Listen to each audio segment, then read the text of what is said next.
Ya hay una campaña en los medios de comunicación, cosa que es una gravísima irresponsabilidad, para hacer aparentar a Castillo como un buenito, ¿no? Como un hombre inocente, un buen profesor. Incluso estos están utilizando a niños escolares para hacer campaña, ¿no? Cosa que está absolutamente prohibida, por cierto, no solo por la ley, sino por el sentido común y por los derechos de los niños, a los que no hay que politizar. Pero sí, van a la misma figura, la misma imagen del Chávez bueno, buenito en Venezuela, ¿no? Hace años. Vamos a ver algunos videos que nos van a recordar. Cortitos. Pero antes de eso, sí, eso de profesor, eso en realidad hace años que no ejerce la docencia. Por supuesto. Él es un activista sindical con licencia sindical pagado por el Estado para hacer proselitismo político. Exactamente. ¿No? ¿Ah? Así que eso de profesor es bueno, en realidad una falsedad. Comandante, déjeme hablarle sobre el miedo que usted genera en muchísimas personas. En el exterior hay gente que le tiene miedo. Usted sabe eso, ¿no? No sé por qué. Bueno, primero, dicen que no es demócrata. ¿Usted está dispuesto a entregar el poder después de 5 años? Claro que estoy dispuesto a entregarlo, no solamente después de 5 años. Yo he dicho que incluso antes, porque nosotros vamos a proponer aquí una reforma constitucional, una transformación del sistema político para tener una democracia verdadera, mucho más auténtica. Si, por ejemplo, yo a los 2 años resulta que soy un fiasco, un fracaso, o cometo un delito, un hecho de corrupción o algo que justifique mi salida del poder antes de los 5 años, yo estaría dispuesto a hacerlo. ¿Nacionalizaría algún medio de comunicación, algún medio? No, basta con el medio de comunicación que tiene el Estado hoy. El Estado tiene el Canal 8 venezolana de televisión. Hay que repotenciarlo, ponerlo a trabajar en función de la educación nacional, de los valores nacionales. Los demás canales, yo tengo las mejores relaciones con ellos, con los medios de comunicación. Deben seguir siendo privados. Más bien estamos interesados en que se amplíen, se profundicen. ¿No hay intención de nacionalizar absolutamente nada? No, absolutamente nada. Incluso hemos dicho, nosotros estamos dispuestos a darle facilidades aún más de las que hay a los capitales privados internacionales para que vengan aquí a invertir en las más diversas áreas: agricultura, agroindustria, petroquímica, industria gasífera, todo lo que es el desarrollo del país, que tenemos vea que tenemos un proyecto bastante ambicioso que necesitará de la inversión privada. Yo aprovecho para hacer un llamado a todo el mundo. Yo no soy el diablo, yo soy un hombre que va con los mejores lazos de hermandad a trabajar conjuntamente con todos los países de América Latina, de Norteamérica y del mundo entero. La última pregunta de Cuba es esta: si para usted Cuba es una dictadura o no es una dictadura. Sí, es una dictadura. Sí, es una dictadura. Sí, pero no puedo yo condenar a Cuba. ¿Sabe? Hay un principio de derecho internacional que es la autodeterminación de los pueblos. Los pueblos deben darse sus gobiernos o deben hacer sus propias historias. Yo no puedo desde Caracas, sentado aquí, empezar a juzgar a los gobiernos y a los pueblos del mundo. Qué gracioso, ¿no? Le preguntan, ¿usted es demócrata? Pero claro que sí, por supuesto. ¿No? ¿Cómo se le ocurre lo contrario? ¿Usted va a nacionalizar los medios o empresas? De ninguna manera. Al contrario, quiero que vengan las inversiones. Pero ¿saben qué hizo luego? Inmediatamente después, ¿no? Se declaró marxista y discípulo de Fidel Castro. Expropió 1.459 empresas, de las cuales el 96% están en bancarrota. De inmediato sometió... Están hoy en bancarrota, sí, no estaban. Él las ha hecho fracasar. De inmediato sometió al Poder Judicial, al Ministerio Público, al Congreso, utilizó bandas de delincuentes paramilitares para reprimir y para asesinar a la oposición y empleó la tortura, como lo recogen los informes de las Naciones Unidas, de la OEA y del Parlamento Europeo. Todo un miserable, ¿no? Pero es así como llegan. Fidel Castro hizo exactamente lo mismo, ya en el poder, en 1959. El hombre dijo, fue a Estados Unidos y dijo, yo soy, miren, qué miserables, me acusan de comunista, ¿no? ¿Cómo es posible? Yo que soy un demócrata, ¿no? A los 6 meses se acabó la democracia y se quedó 60 años en el poder, ¿no? Bueno, el señor Chávez no solamente se quedó, no los 5 años que le correspondía, sino mucho más, sino que con la excusa de la constituyente y de la nueva constitución... 14 años en el poder estuvo Chávez. Por supuesto. Y después dejó a Maduro. Porque se murió. Nombró a Maduro como su sucesor, así de claro. Ahí está 8 años. Las elecciones que han habido han sido una pantomima de elecciones, porque todo el mundo conoce que está completamente dominado el Poder Judicial y el Tribunal Electoral en Venezuela. Bueno, y después, cuando le dice, usted va a respetar la libertad de expresión, ha barrido a todos los opositores y solamente existen los canales que le hacen loas todos los días al régimen chavista con la figura de Maduro. Y bueno, así que hasta ahora no entregan el poder. ¿Saben ustedes por qué les decimos esto? Porque esto va a suceder exactamente con el señor Castillo. Lo van a ver en unos días o en un par de semanas hablando más o menos como el Chávez candidato, ¿no? No, ya está hablando igualito. Yo soy buena gente, claro. yo soy un campesino humilde, yo que voy a expropiar, que voy a ser comunista de ninguna manera, ¿no? Pero miren ustedes lo que pone en su programa, que lo dice todo, ¿no? Su programa dice, en su plan de gobierno propone estatizar las empresas de telefonía, electricidad, puertos, aeropuertos, vías terrestres, yacimientos gasíferos, petroleros. O sea, y Pepe, mineros, perdona, un ejemplo.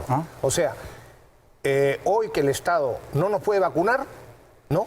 Sí. Que se encarga, dice que se encarga de la vacuna, ahora va a hacer todo eso.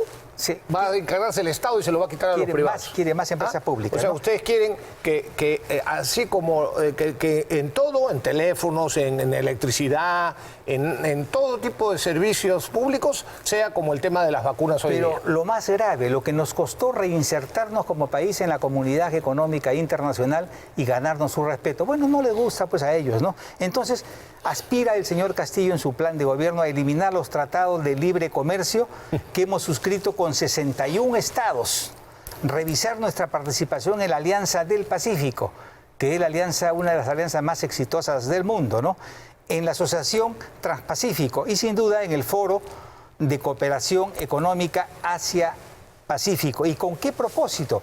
Con el propósito de integrar al Perú al eje Bolivia, Venezuela, Nicaragua, Cuba. Es decir, quiere sacarnos, ¿no?, de las relaciones que tenemos con los países que van a la vanguardia de la revolución científica, tecnológica y económica para juntarnos con los 3, 4 países parias del mundo, ¿no? Es decir, hay que estar loco, ¿no? Donde la gente hay que estar loco, no pero tiene no, trabajo. hay gente que aplaude esto. Sí, ¿no? donde la gente no tiene trabajo, donde los pocos que tienen trabajo ganan una miseria y donde la gente se está muriendo de hambre. Yo les recomendaría a todo peruano que encuentre a un venezolano de esos que han llegado a nuestro país, Conversen con ellos. claro, que solamente les pregunten qué pensaban antes y qué piensan ahora del régimen chavista y de Maduro.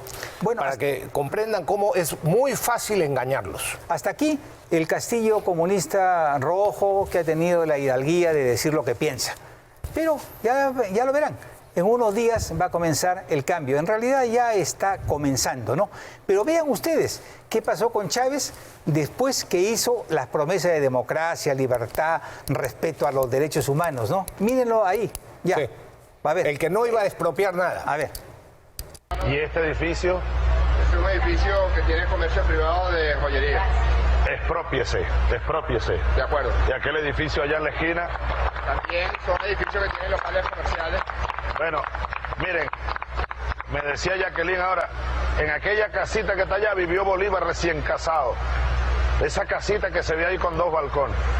Y ahí lo que están en unos negocios. Expropiese. Bueno, presidente. Este edificio de aquí, ¿cuál es? También es un edificio que tiene locales comerciales de propiedad privada. Por tanto, Expropiese, señor alcalde. Expropiese. Es impresionante. Es impresionante. Bueno, así empezaron y así han terminado, con hambre. O sea, en Venezuela la gente come en los basureros, busca la comida en los basureros. Eso es de todos los días. Pregúntenselo a cualquier venezolano que esté en nuestro país. Por más chavista que haya sido al principio, hoy les va a contar qué es lo que resultó. Hambre, miseria, caos, desesperación, tiranía. Y por si fuera poco, 7 millones de venezolanos han tenido que irse de su país por el hambre, por la desesperación, por la angustia. Y aquí nosotros tenemos 1.200.000 venezolanos, ¿no? Exacto. Hoy hay pocos empleos en el Perú, ¿no es cierto? Hay dificultad para encontrar empleos. Bueno, después nadie, o casi nadie, va a tener empleo. ¿Saben quiénes van a conseguir empleo? Los que son de la cúpula comunista, los de la cúpula del respectivo gobierno, que esos no solamente tendrán trabajo, o mejor dicho, tendrán un puesto, porque no van a trabajar, lo que harán es robar.